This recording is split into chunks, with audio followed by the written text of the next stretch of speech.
আমাদের পিতা হচ্ছেন আদম আলাইহিস সালাম, যিনি বানর ছিলেন না, মানুষ ছিলেন। এক।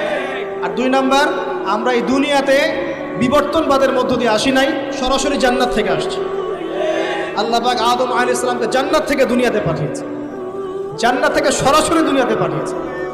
বরং কোরআন এর উল্টা কথা বলেছে। কি কথা? কোরআন সূরা বাকারায় বলছে একটা জাতি ছিল, তার নাম বনু ইসরাইল। কি নাম? এই বনু ইসরাইলের মধ্যে একটা দলকে আল্লাহ পাক বলেছিলেন শনিবারের দিনে মাছ ধরবে না। তো বনু ইসরাইল বেশি চালাক, অতি চালাক, যারা ওই যে প্যালেস্টাইন দখল করে বসে আছে, ওরা দাবি করে আর কি, আসলে এরা সত্যিকারের বনু ইসরাইল নয়, এরা ইউরোপিয়ান জিউস, এরা কিন্তু সত্যিকারের বনু ইসরাইল নয়। এখন এরা অতি চালাক, মাছ ধরে নাই, কিন্তু মাছ ধরার বাদ দিয়ে রাখছে। মাছ আসে, বাদ দিয়ে রাখি, পরে ধরব। এই পাপের কারণে, এই সীমা লঙ্ঘন করার কারণে সূরা বাকারা এবং সূরা আরাফে আল্লাহ পাক বলেছেন ওই মানুষগুলোকে আল্লাহ পাক বানর বানিয়ে দিয়েছে।